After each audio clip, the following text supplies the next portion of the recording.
आज Doubtnut app download करें। Doubtnut पर अपने सभी गणित, रसायन विज्ञान, भौतिक विज्ञान और जीव विज्ञान के डाउट्स का करो सफाया। बस प्रश्न की फोटो खींचो, एक ही प्रश्न को क्रॉप करो और तुरंत वीडियो सोल्यूशन पाओ। अभी डाउनलोड करें। इस प्रश्न में हमें दो चीज़ें दी गई हैं, एक कथन और दूसरा जो हमें कारण दिया गया है। हमें ये बताना है कि कथन और कारण दोनों हमारे सत्य हैं या असत्य हैं, और फिर अगर सत्य हैं तो हमारा जो कारण वो हमारे कथन की सही व्याख्या कर रहा है कि नहीं कर रहा है। तो आइए हम एक एक करके हल करते हैं। कथन में हमसे कहा गया कि दूरी तय किए गए पथ की वास्तविक लंबाई होती है, तो ये बात हमारी सही है। जबकि विस्थापन जो होता है प्रारंभिक तथा अंतिम अवस्था के मध्य की न्यूनतम दूरी होता है, तो ये हमारा तो सही है। तो कथन जो है सही है। कारण क्या है? कारण में कहा गया दूरी एक अदिश राशि है, ये भी सही है। हमारी दूरी जो होती है वो अदिश राशि है, दूरी हमारी अदिश राशि है तथा ये सदैव धनात्मक या शून्य होती है, ये भी सही है।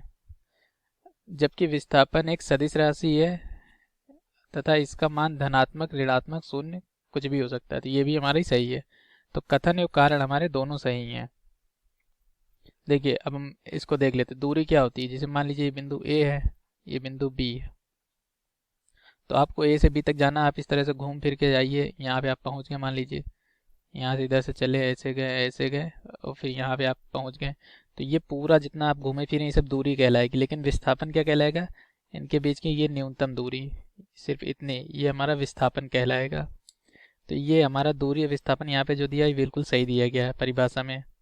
अब कारण हमसे कहा गया दूरी अदिश राशि है, तो दूरी हमारी अदिश राशि, ये भी सही है, क्योंकि यहाँ पे हम देख सकते हैं दूरी में हमारी दिशा नहीं होती है, तो दूरी में दिशा ना होने की वजह से ही हमारी दूरी जो होती है वो अदिश राशि होती है। और ये धनात्मक होती है या शून्य होती है, तो ये भी सही। देखिए आप ए से चलना शुरू करेंगे तो आप जरूर कुछ ना कुछ दूरी चलेंगे, ऐसा तो है नहीं कि आप चलेंगे नहीं ये, और अगर आप कुछ नहीं चलेंगे तो शून्य होगी, और कुछ चलेंगे तो कुछ ना कुछ इसका मान आ जाएगा। लेकिन विस्थापन हमारा धनात्मक, ऋणात्मक, शून्य तीनों होता है। अब शून्य कैसे होता है विस्थापन, इसको समझ लीजिए। विस्थापन हमारी एक सदिश है, तो इसको हम नंबर रेखा पे देखते हैं। जैसे कि मान लीजिए ये इधर हमारा ऋणात्मक दिशा में है,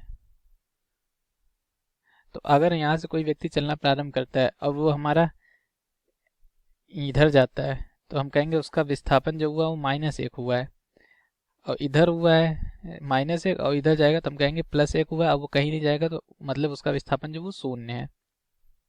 लेकिन दूरी में क्या है? इधर जाएगा तो भी हम कहेंगे वो 1 मीटर गया है, दूरी में हमारा इधर भी 1 मीटर कहलाएगा गया है, और इधर जाएगा तब भी 1 मीटर ही कहलाएगा, और कहीं नहीं गया तो दूरी हमारी शून्य हो जाएगी। तो दूरी हमारी या तो शून्य होती है या धनात्मक होती है, लेकिन ऋणात्मक नहीं होती।